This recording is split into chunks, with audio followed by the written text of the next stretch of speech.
Hello friends, and welcome to this much awaited second part of the bridge series on the angle of anterior chamber. Now the bridge series offers a unique perspective of connecting the basic sciences with applied aspects, so the concepts are made much clearer for my beloved audience, and that's you. In the first part of the lecture, we dealt with the embryology and the gonioscopic anatomy of the angle. We also discussed about the anatomy of the secretory component, that is the ciliary processes and the drainage structures as well, involving trabecular meshwork and Schlemm's canal. In this second part, we shall continue with the physiology and biochemistry. I strongly recommend the audience to watch the first part to have a better understanding of the topics. Still, I will try to cover some amount of anatomy before I discuss the relevant physiology and biochemistry, right? Now let's discuss the physiology, that is the aqueous humor dynamics. We shall discuss the physiology of the aqueous humor in the form of aqueous humor dynamics, where we deal with two aspects. We deal with how the aqueous humor is formed and secreted, that's number one. Number two, what is the outflow of the aqueous humor. So we'll discuss these two aspects in detail, and these two are going to form the crux or the core of the physiology of the angle of anterior chamber. When I meant angle of anterior chamber, that is just one part of the spectrum. That is just going to be the drainage of the aqueous humor. So what we will see first is going to be how the aqueous is getting secreted out from the ciliary processes into the posterior chamber, and from the way all the way into the anterior chamber, into the angle of the anterior chamber. So we will see two actions. What are the various actions happening in the posterior chamber, and what are various events happening in the anterior chamber, one by one. Now this is going to be the diagram which we already discussed in the first part. Still, I just want to give a quick recap. As you can see, the uveal triad consists of the iris, ciliary body, and the choroid. We can see that the iris and the ciliary body are going to be covered by the bilayered epithelium. Now our focus is going to be on the ciliary body. The ciliary body consists of the finger-like projections called as the pars pliccata, and you have a straighter area called as the pars plana. Let's call it a plane or a pars plana. These finger-like projections are called as the ciliary processes. And you can see that I have drawn two epithelium covering the outer region. You have an anterior epithelium, you have a posterior epithelium. The anterior epithelium is going to be this red colored epithelium, which is slightly inside, which means it is more anterior and it is going to be pigmented. Whereas the blue colored epithelium, as you can see here, this is going to be a non-pigmented, which is posterior. So please remember that the posterior epithelium is going to be non-pigmented, whereas the anterior epithelium is going to be pigmented. And it's the posterior non-pigmented epithelium which is going to face the posterior chamber. So this is going to be the posterior chamber. So the aqueous is going to be drained from the ciliary processes into the posterior chamber. All right. Now let's focus on this aspect. Let's take one aspect of the ciliary processes. Let's zoom inside. You can see that the ciliary processes are going to be 70 in number, and it's going to be the site of the aqueous production. The ciliary process is going to be lined by these two epithelium. The blue color is going to be the posterior non-pigmented, whereas this red is going to be the anterior pigmented epithelium. All right. Now within one ciliary process, you have this vascular core. You have an arteriole, you have a venule, you have the formation of the capillaries. And you can see the intervening stroma between this vascular core and the epithelium. Now, the aqueous is going to be formed from the capillaries into the stroma through the bilayered epithelium into the posterior chamber. Now, let's zoom once again into this aspect of it. Now you can see this is going to be the bilayered epithelium. You have the anterior non-pigmented, and you can see this is going to be the bilayered epithelium, and you can expect to see this the pigmented epithelium here, which is nothing but the anterior pigmented epithelium. This is going to be the posterior non-pigmented epithelium, which is going to face the posterior chamber. So you can see that the aqueous should naturally come from this fenestrated capillaries. It should travel through the pigmented epithelium, should enter into the posterior chamber. So far clear? Okay. You can see that there are multiple gap junctions between each epithelium, and this gap junction is going to play a crucial role, especially in forming the blood aqueous barrier, which we will discuss in the uvea lecture in the future. Now, like I said, this is going to be the travel of the aqueous humor from the capillaries into the stroma, through the epithelium and into the posterior chamber. Now let us divide this travel into three routes. The first route is going to be entry of the aqueous into the epithelium, that is the pigmented epithelium, that is the anterior pigmented epithelium, and the entry of the aqueous from the anterior pigmented epithelium to the posterior non-pigmented epithelium.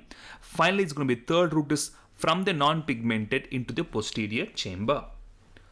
So the key thing is, we saw that we need three routes. So first is going to be the uptake of solute and water, that is from the capillaries, the solutes, especially sodium, along with water from the plasma will be taken up by the pigmented epithelium. So which means that aqueous humor is nothing but the ultrafiltrate of plasma. Clear? What happens once the solute in water enters the pigmented epithelium? They have to be transferred from here to here, and finally from here to the posterior chamber. Now these three routes occurs by three modes of transport, or three different vehicles. The first is going to be the ultrafiltration, which means there's going to be transfer of the substance which is going to happen along the pressure gradient. That is called as ultrafiltration. Active. Active means we need ATP, we need energy molecules, and active transport involves the pumps. The third is going to be the passive. When I mean passive, we don't need energy. So we have a passive diffusion which is going to happen along the concentration gradient. Let's see where these three modes of transport and how we can place these three in our picture. So the ultrafiltration happens here, that is from the capillaries into the pigmented epithelium. We have the ultrafiltration is happening at this area, and you can see the active pumps which are placed between the pigmented and the non-pigmented epithelium, and also between the non-pigmented epithelium and the posterior chamber. Okay, and it's going to be passive. When I mean passive, I mean the passive diffusion of water which happens from the epithelium into the posterior chamber. Now let's understand this scenario in our main picture. Now this might look like a very complicated diagram, but I will make it as simple as possible. This is going to be a very important diagram to be reproduced in your examinations, because this picture is going to give the fundamental physiology, or the mechanism by which aqueous humor is secreted from the blood vessel, to be more specific, from the capillaries into the posterior chamber. Let's come to the details on how exactly the formation and secretion happens. I'll explain the picture step by step in detail. Now the basic concept is sodium should get out by some means into the posterior chamber. You can see in this picture, this is going to be the sodium. So the sodium should go out into the posterior chamber by some means with the help of the pumps. Okay. Now what happens when sodium goes out? As the sodium is going to go out, the water also goes out. As sodium goes out, the water also goes out. That's an important thing to consider. Okay, the water is going to go through the aquaporine channels. Now the sodium is going to get out by active mechanism, whereas water is going to go out by passive diffusion. So remember the passive diffusion. So passive diffusion is going to happen for the water. So water is going to be taken out by passive diffusion, whereas by active means, by active transport with the help of the pumps, sodium is going to be taken out. So here you have the water, and here you have the sodium. Clear? Let's come back. Sodium is going to be taken out of the epithelium into the posterior chamber with help of two pumps. The first pump is going to be a sodium hydrogen exchanger. A sodium hydrogen exchanger. The second pump is going to be a sodium potassium ATPase pump. Now in exams, you can draw the same pump here as well. That is the junction between the non-pigmented and the pigmented epithelium. You can draw here as well. But for simplicity's sake, I have not drawn here. But you can draw this diagram, the same pump here as well.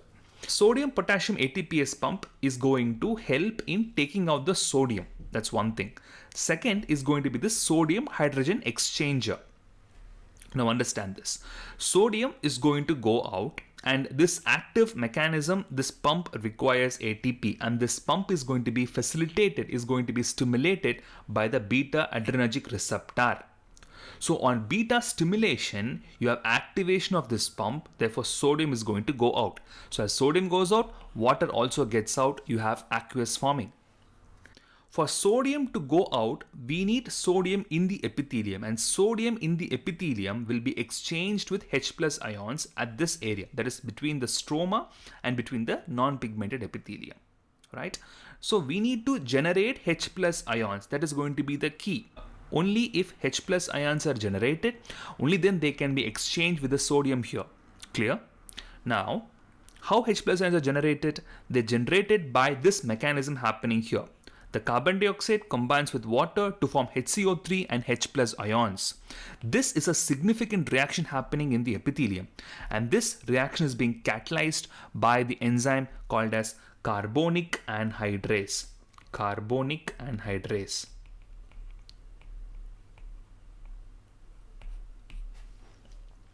Clear? So you need carbonic anhydrase so that we have generation of H plus ions, so that they are being exchanged by sodium. So sodium is in the epithelium, sodium is being taken out by the sodium potassium ATPase pump into the posterior chamber, water goes out, aqueous is getting formed.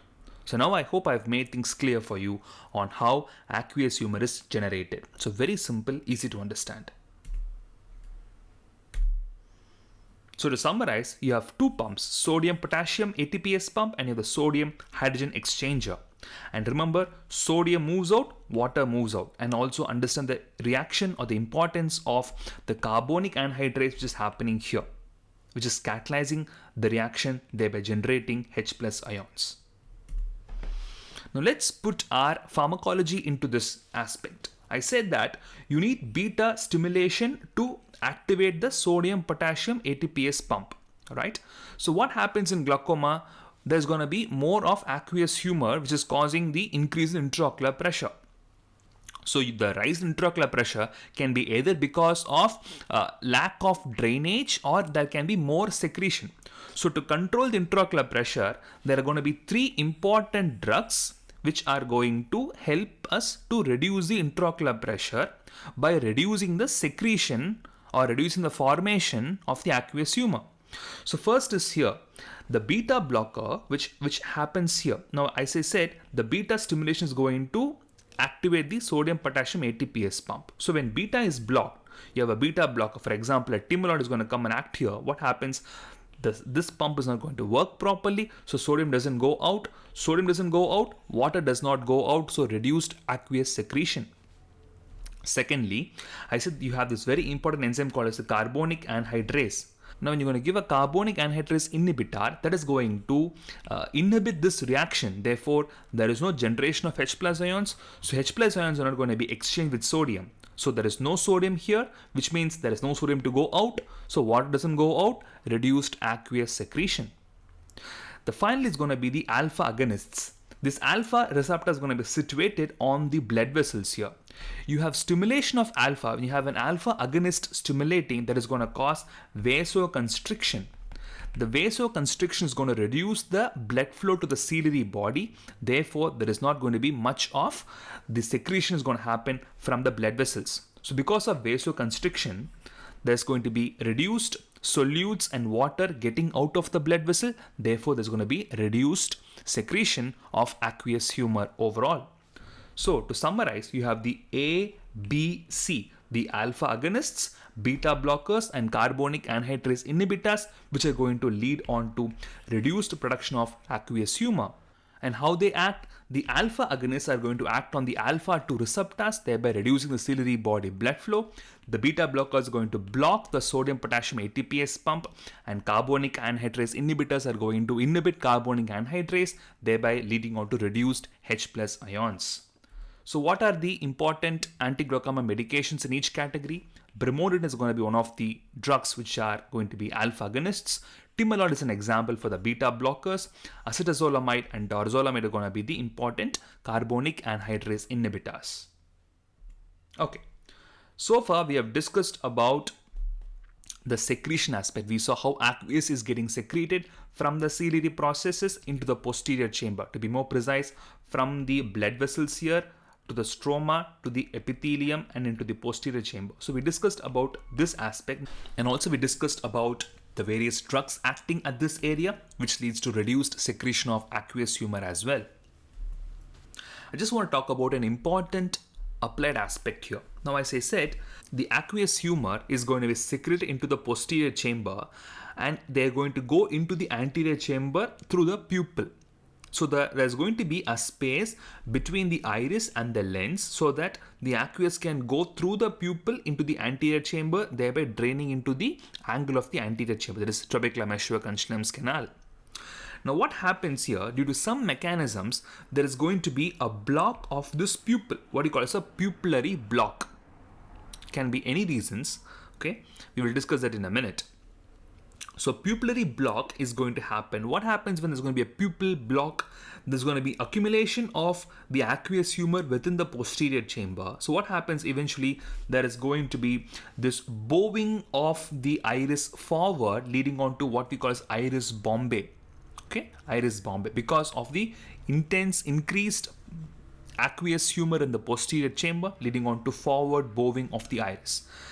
The end result being this peripheral iris can go and block the angle, leading on to an angle closure.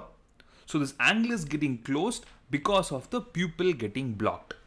So pupillary block is an important mechanism in angle closure glaucoma. Please remember that. In angle closure glaucoma, be it primary glaucoma or secondary angle closure glaucomas, pupillary block will be an important cause, an important mechanism in angle closure glaucoma. You can have a secondary angle closure glaucoma, for example, take the anterior uveitis. In anterior uveitis, what happens? There is going to be a 360-degree posterior synechial, okay, which leads to this so-called the festooned pupil.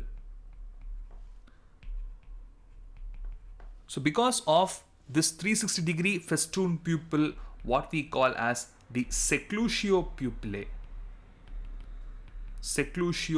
is going to be an important mechanism, a secondary mechanism where there is going to be a pupillary block leading on to a secondary angle closure glaucoma. We'll discuss all these things in the future uveitis lectures, but for now please understand that seclusion pupillae is going to be one of the secondary mechanisms by which pupillary block can happen, leading on to an angle closure glaucoma.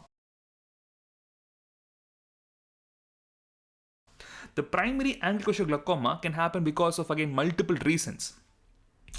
What you call as a relative pupillary block. A relative pupillary block is going to be the term given for the pupillary block which is happening in the primary angle closure glaucoma, which happens in high risk individuals. People are going to have a shallow anterior chamber, smaller eyeballs, and when they have the lens kind of opposing or going and touching near the pupil. So these are going to be much more advanced concepts to discuss in this lecture on physiology, but please understand that every aspect of it carries an important application in your glaucoma pathophysiology.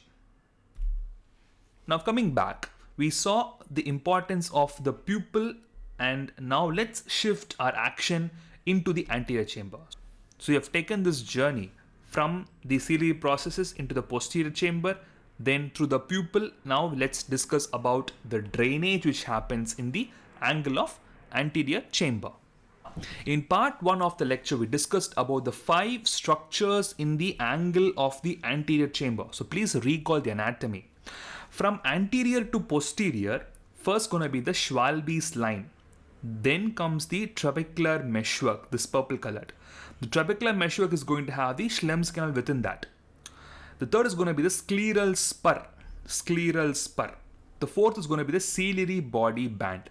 Ciliary body band is nothing but the visible part of the longitudinal fibers of the ciliary muscle. So the ciliary muscle is going to have this longitudinal muscle, longitudinal fibers, So whatever we're going to see on the gonioscope is going to be the ciliary body band. And the last structure is going to be this peripheral iris or the root of iris. So remember these 5 structures, and of them, the 2 important structures which are important for the drainage of aqueous humor is going to be the trabecular meshwork and the ciliary body band. So please remember those 2 things. So trabecular meshwork is going to be one important structure through which there is going to be drainage of aqueous. The second is going to be the ciliary body band. The aqueous outflow happening through a trabecular meshwork is called as a trabecular outflow, whereas the aqueous humor outflow happening through the ciliary body band is called as the uveoscleral outflow. Uveoscleral outflow.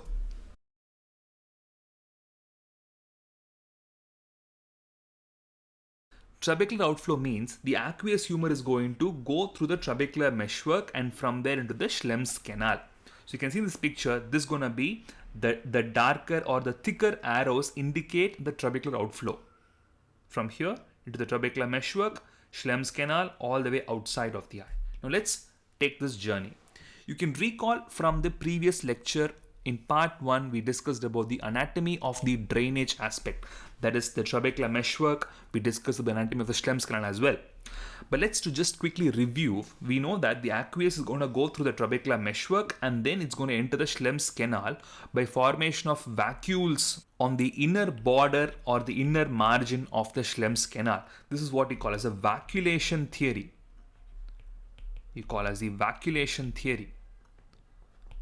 Okay, so formation of these vacuoles are important for the aqueous to drain outside. Then from the Schlemm's canal, they're going to drain into the collector's channels. Okay, from the trabecular meshwork, which is this aspect, it goes into the Schlemm's canal. From the Schlemm's canal, it is going to enter into the collector's channels. The collector's channels is going to then drain into either the aqueous vein or they're going to drain into the scleral plexus, the deep and mid-scleral plexus, eventually leading on to drainage into the episcleral venous plexus. So from the episcleral venous plexus, it drains into the cavernous sinus via the superior ophthalmic vein. Now let's summarize. Like I mentioned, from the trabecular meshwork, it goes into the Schlemm's canal, from Schlemm's canal into the collector's channels, and from collector's channels, either through the aqueous vein or the other scleral plexus, it's going to enter into the episcleral venous plexus. From there, it goes to the superior ophthalmic vein, and from superior ophthalmic vein, it goes into the cavernous sinus. So this is going to be the transit the aqueous is going to take via the trabecular meshwork outflow. Now let's discuss about the uveoscleral outflow.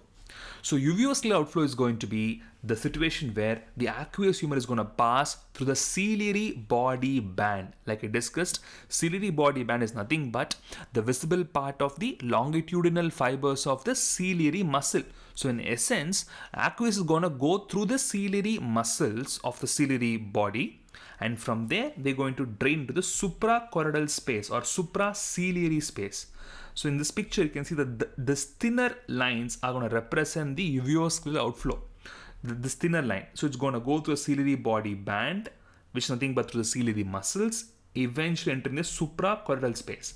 And from suprachoroidal space, they're going to penetrate the intact sclera. Very, very important. Okay, that's why it's called a uveoscleral outflow. The reason why it's called uveoscleral outflow is because the aqueous humor is going to drain through the intact sclera, and from the sclera they're going to go out of the eye. So let's summarize once again for the uveoscleral outflow. From the ciliary body band to the suprachoroidal space to the intact sclera, from there through the orbital veins, it is go to the superior ophthalmic vein, cavernous sinus. So this is going to be common for both trabecular outflow as well as for the uveoscleral outflow. Ciliary body band, suprachoroidal space, intact sclera, orbital veins, superior ophthalmic vein into the cavernous sinus. So far clear?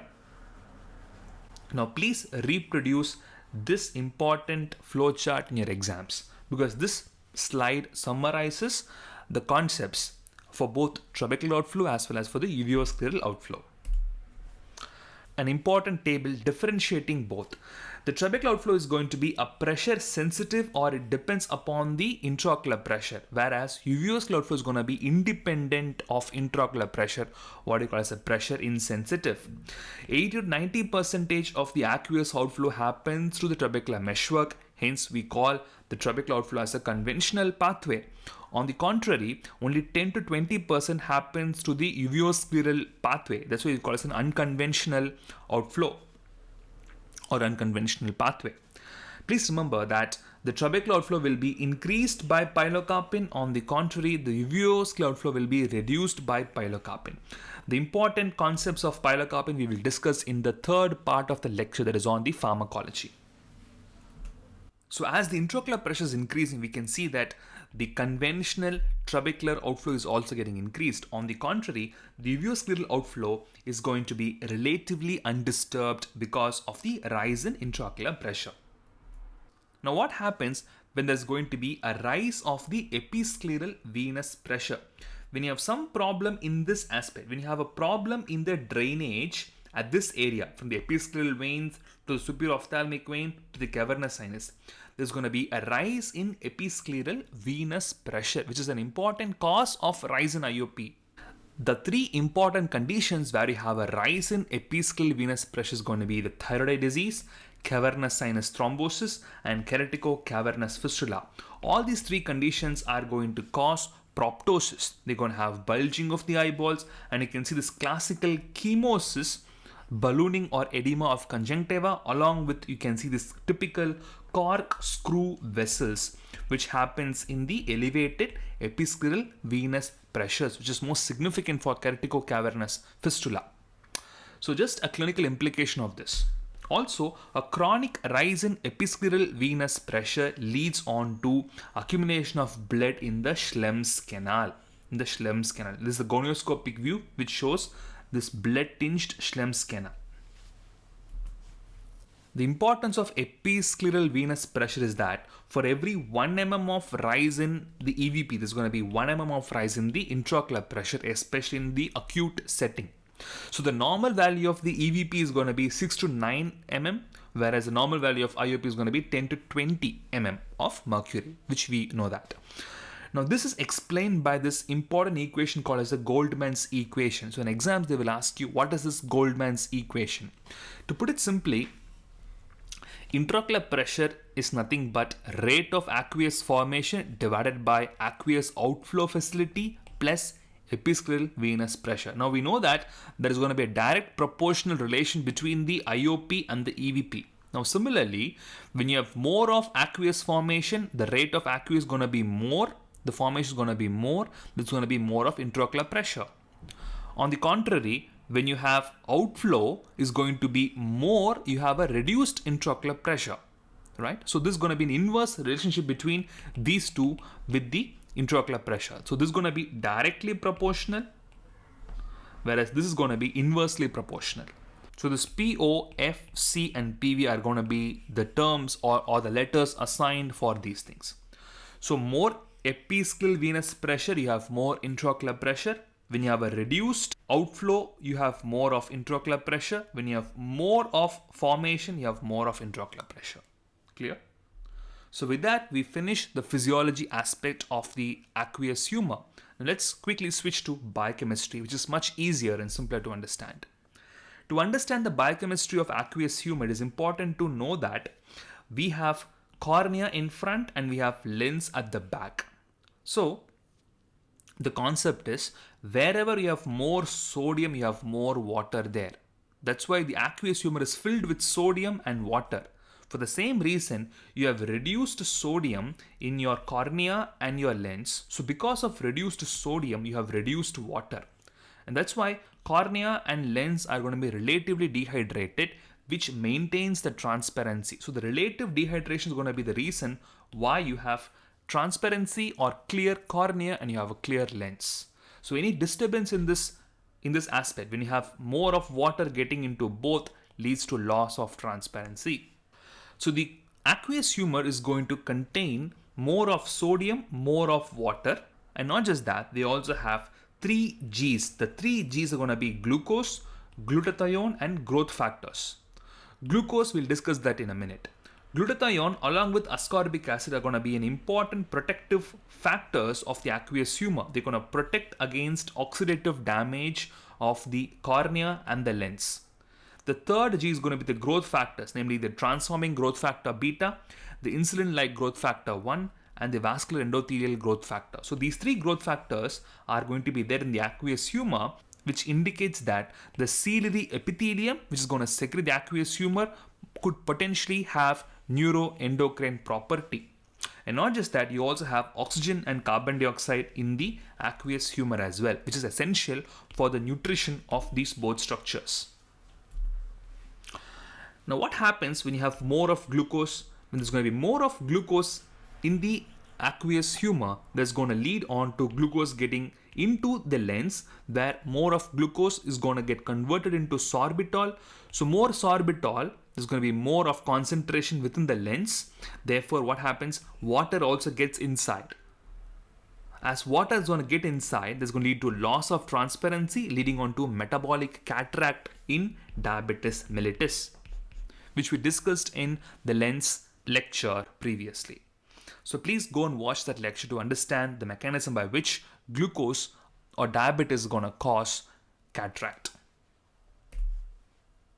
So to summarize, the aqueous humor is going to have more of sodium, more of chloride and ascorbate when compared to plasma. Like I said, aqueous is nothing but an ultrafiltrate of plasma. When you compare these two, you can find that sodium is more when compared to the plasma. That is one thing. And importantly, it has less glucose when compared to plasma. Please understand that.